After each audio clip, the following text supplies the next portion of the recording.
નમસ્કાર વિદ્યાર્થી મિત્રો, હું કેડી જોગરાદિયા ઓનલી સ્માર્ટ જીકેના આ ડિજિટલ પ્લેટફોર્મ ઉપર આપ સર્વ વિદ્યાર્થી મિત્રોનું હાર્દિક સ્વાગત કરું છું। તો મિત્રો, આઈપીસીની લેક્ચર સિરીઝ આપણે કન્ટિન્યુ કરીએ છીએ અને આજે આપણે જોઈશું પ્રકરણ નંબર 8। ગયા લેક્ચરમાં આપણે પ્રકરણ નંબર 7 જોઈ ગયા હતા, સૈનિક સંબંધિત ગુનાઓની વાત કરેલી હતી, બરાબર છે। આ પ્રકરણમાં આપણે જોઈશું જાહેર સુલેહ શાંતિ વિરુદ્ધના ગુનાઓ, બરાબર છે। કોઈ સોસાયટીમાં શાંતિથી બધા રહી રહ્યા હોય, બરાબર છે, વસવાટ કરતા હોય અને અચાનક જ કોઈ આવે, બાધાબાધી કરે ને દેકારો કરે ને જો તમારો શાંતિનો ભંગ થાય, તમારું ધ્યાન ભંગ થાય, બરાબર છે, તમે જે કામ કરતા હોય એમાં ડિસ્ટર્બ થાય, તો એ છે મિત્રો જાહેર સુલેહ શાંતિ વિરુદ્ધના ગુનાઓ, બરાબર છે। એની વાત કરેલી છે પ્રકરણ નંબર 8માં। જાહેર સુલેહ શાંતિના વિરુદ્ધના ગુનામાં મિત્રો કેટલી કલમનો સમાવેશ થાય છે? તો કે કલમ નંબર 141 થી લઈ અને કલમ નંબર 160 સુધીની કલમોનો સમાવેશ થાય છે પ્રકરણ નંબર 8માં। પ્રકરણ નંબર 8 એટલે જાહેર સુલેહ શાંતિ વિરુદ્ધના ગુનાઓ। એના મિત્રો જાહેર સુલેહ શાંતિ વિરુદ્ધના ગુનાઓને મિત્રો 3 ભાગમાં વિભાજિત કરેલા છે। એક છે ગેરકાયદેસર મંડળી, એમાં છે એ કલમ નંબર 141 થી લઈ અને કલમ નંબર 145 સુધીનો સમાવેશ થાય છે ગેરકાયદેસર મંડળી, બરાબર છે, એની આપણે વાત કરીશું। ત્યાર પછી મિત્રો વાત કરીશું પ્રકરણ નંબર ભાગ 2 ની, તો કે હુલ્લડની વાત કરવામાં આવેલી છે કલમ નંબર 147 થી લઈ અને કલમ નંબર 157 સુધી। અને ત્યાર પછી છે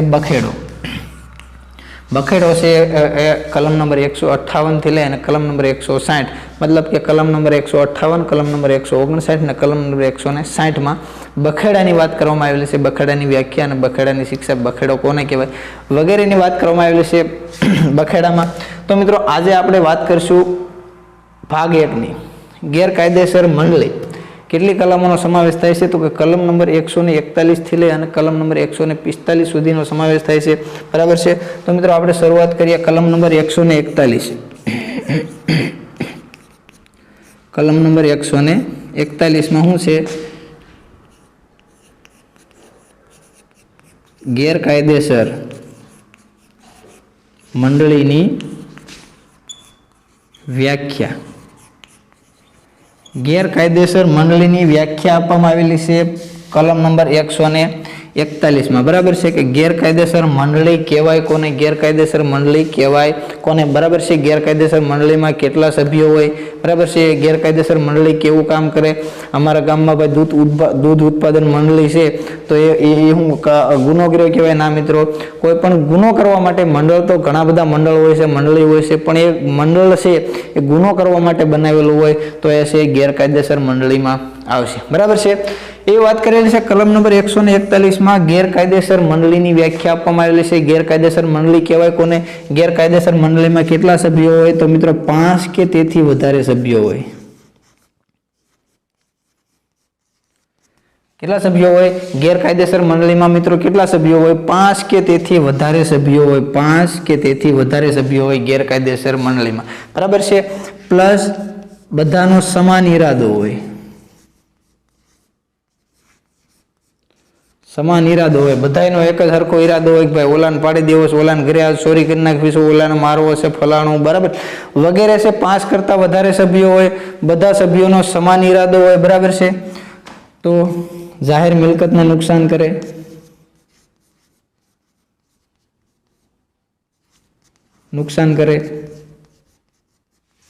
પછી ગૃહ અપ્રવેશ કરે,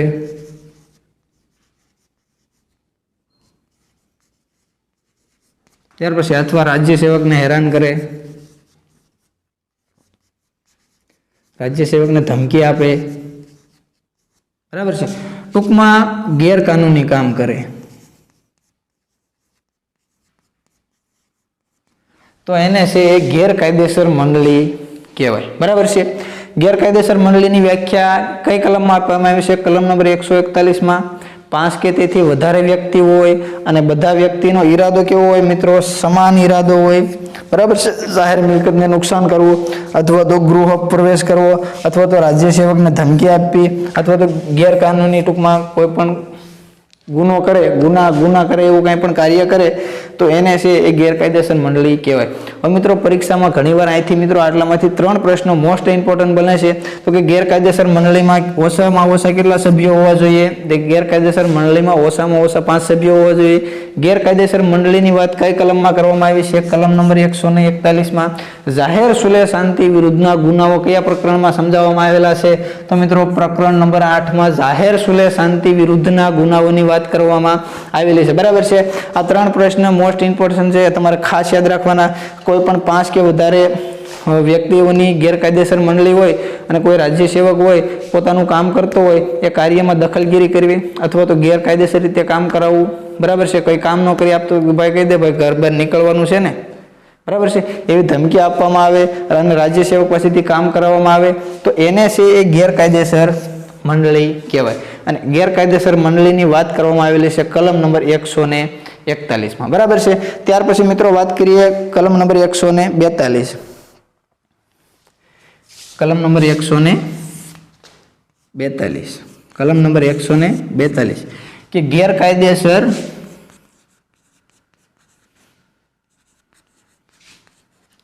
મંડળીનો સભ્ય હોવું અથવા તો સભ્ય બનવું એ ગુનો બને એવી વાત કરેલી છે કલમ નંબર 142 માં. 141 માં ગેરકાયદેસર મંડળીની વ્યાખ્યા આપવામાં આવેલી છે. ત્યાર પછી 142 માં એવું કીધું છે કે ગેરકાયદેસર કોઈ મંડળી હોય તો એના સભ્ય હોવું અથવા તો જાણી જોઈને તમને ખબર છે, ઈરાદાપૂર્વક તમને ખબર છે કે ભાઈ આ ગેરકાનૂની કામ કરી રહ્યા છે, બરાબર છે, ગુનો કરી રહ્યા છે, છતાં પણ તમે જો એ મંડળીનો સભ્ય બનો તો મિત્રો આઈપીસી ની કલમ નંબર 142 મુજબ છે તમને સજા થાય. બરાબર છે. આ વાત કરી ગેરકાયદેસર મંડળીની. ત્યાર પછી મિત્રો હવે વાત કરીએ આપણે હુલ્લડની. કલમ નંબર 141 ને 142 મોસ્ટ ઇમ્પોર્ટન્ટ છે, ખાસ યાદ રાખજો. ત્યાર પછી હવે મિત્રો વાત કરીએ હુલ્લડ.